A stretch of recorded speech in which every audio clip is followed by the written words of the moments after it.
Assalamualaikum warahmatullahi wabarakatuh.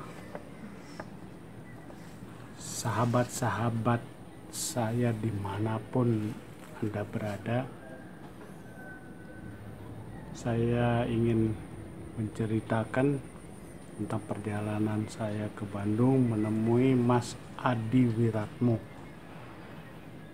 Mas Adi Wiratmo ini adalah pemain bass yang andal, kemudian juga ahli IT, kemudian mengasuh buletin ceruk.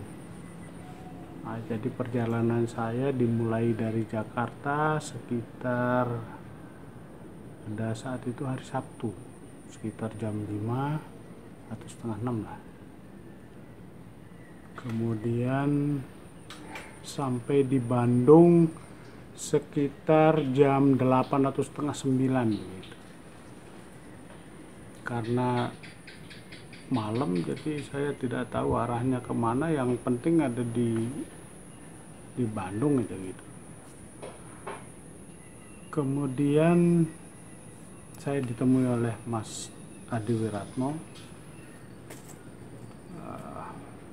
Kita banyak bercerita tentang keroncong, kemudian bagaimana kedepannya, bagaimana keroncong itu agar diminati oleh kaum milenial.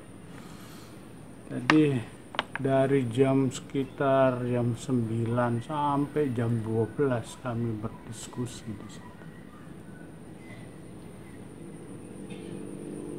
Jadi beliau menanyakan kepada saya hal macam-macam. Kemudian beliau juga meminta biodata saya. Alhasil besoknya saya berangkat kembali ke Lombok. Dan saya kaget ketika sekitar seminggu atau 2 minggu lah setelah saya sampai di Lombok, ternyata saya dikirimi buletin cerung. Jadi ini buletin yang pertama kali dikirimkan. Setelah saya baca isinya, luar biasa, dan saya kaget karena saya disandingkan Ibu Waljinah. Ibu Waljinah ini adalah penyanyi favorit saya yang dari Solo, dan beliau terkenal sekali, mendunia, walang keke. Nah, jadi ini judulnya Waljinah Jangkrik Genggong.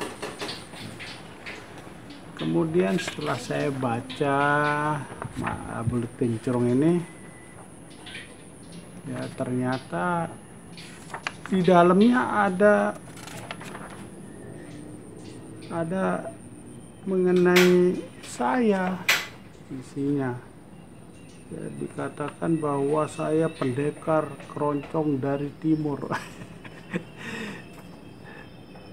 Saya tidak mengerti kenapa Mas Adi Wiratmo menjuluki pendekar keroncong dari timur, padahal saya biasa-biasa saja.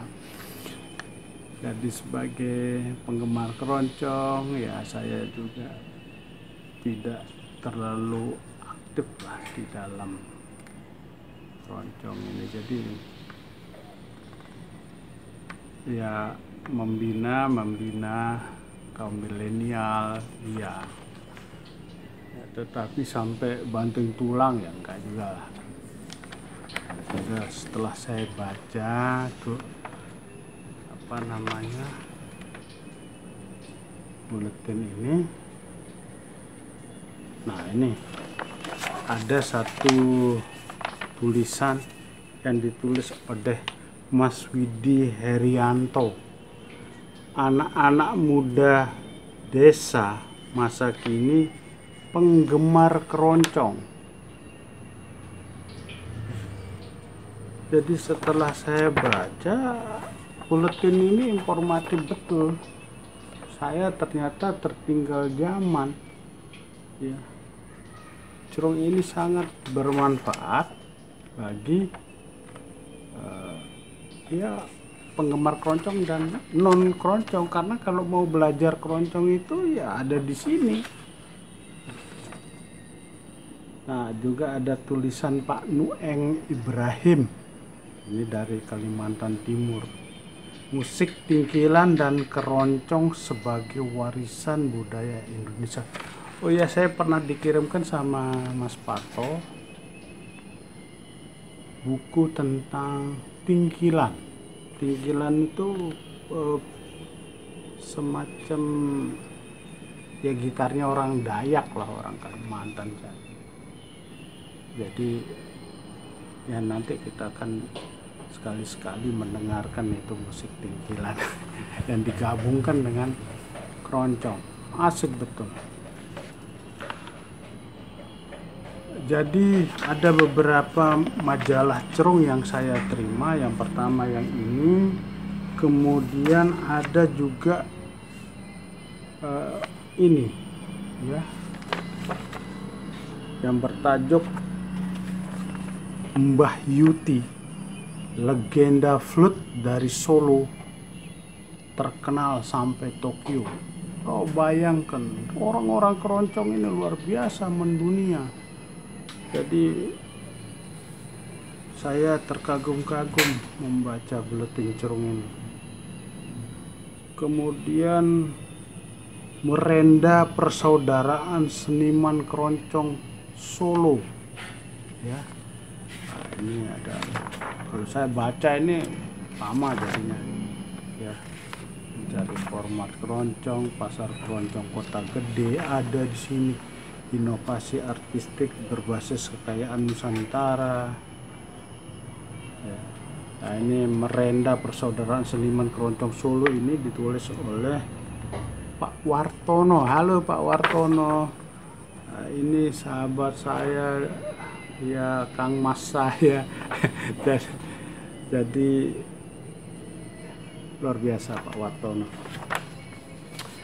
Kemudian ada juga ini cerung yang ini tentang Pak Barjo HS. Pak Barjo HS ini pernah menjuarai bintang radio dan televisi tingkat nasional ya. Jadi tajuknya ini Subarjo HS Panembahan keroncong dari kota gede. Memang betul, beliau ini Panembahan, suaranya empuk sekali. Nah, kemudian siapakah yang harus mengalah, pemusik atau penyanyinya? Ini menarik, jadi nanti kita ulas ya. Kemudian ada cerung yang ini juga. Cerung yang ini Mbak Indra Utami Tamsir ya, yang kemarin saya ceritakan CD-nya. Ini beliau ini jago nyinden, jago keroncong. Kalau lagu pop itu sudah dilalap sama beliau. Jadi ini luar biasa. Ada istilah Jambore 1000 lagu keroncong ada di sini. Kemudian ini ada lagi Ages Dwi Harso, si anak gesek. Mas Ages ini itu dedengkotnya Taman Suropati. Jadi beliau yang menginisiasi adanya sekelompok anak-anak menggesek apa saja yang bisa digesek ya, biola, selo, kemudian bass, menjadi sebuah orkestra di Taman Suropati Jakarta. Luar biasa Mas Ages ini. Sampai sekarang beliau masih eksis, dan beliau ini udah keliling dunia, ke Amerika, ke luar biasa. Saya tertinggal sama beliau nih, karena beliau duluan. Kemudian ada Mbak Ratna Listi ya, yang terakhir ini ada Mbak Ratna Listi. Kalau bukan kita, siapa lagi, katanya Mbak Ratna Listi. Memang betul bahwa keroncong ini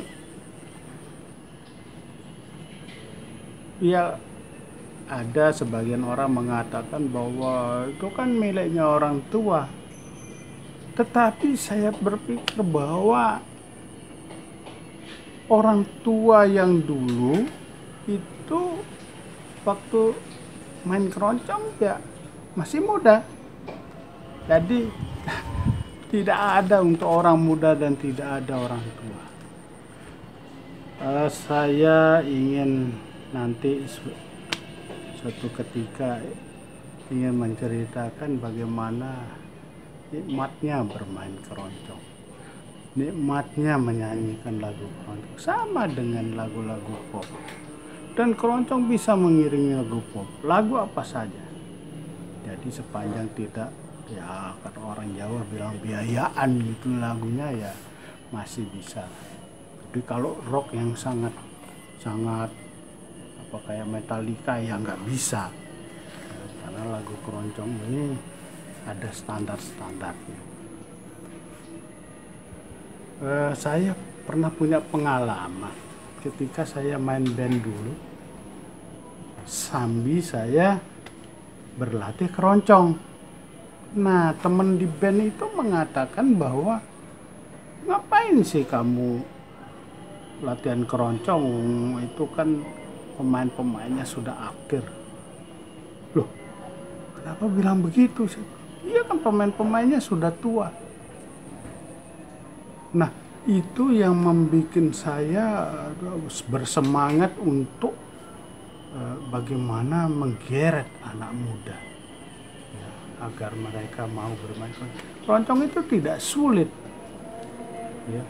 Sulit kalau tidak mau belajar. Kalau mau dipelajari, insya Allah itu akan menjadi mudah. Nanti akan saya praktekkan bagaimana mudahnya bermain keroncong. Karena yang saya tahu bahwa kalau musisi itu, apalagi pengiringnya ya, bagian belakang itu melodi, kemudian cakcuk, selo, bass. Kalau sudah langgam dan setambul itu mainnya merem. Jadi nggak perlu ribet-ribet karena akordnya tidak terlalu banyak, dan ya keroncong A misalnya sampai keroncong Z ya formatnya dia sama. Stambul A dengan stambul Z dia sama. Jadi tidak ada masalah, yang penting akordnya sudah diketahui kemana, tidak ada masalah. Jadi itu sekelumit yang bisa saya sampaikan pada saat ini, dan saya mohon maaf apabila ada kata-kata saya yang keliru, kemudian ada yang menyinggung perasaan.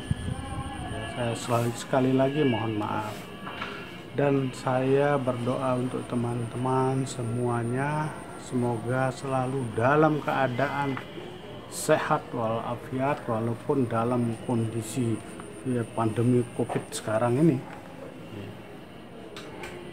Jadi itu saja yang saya sampaikan. Akhirul kalam. Assalamualaikum warahmatullahi wabarakatuh.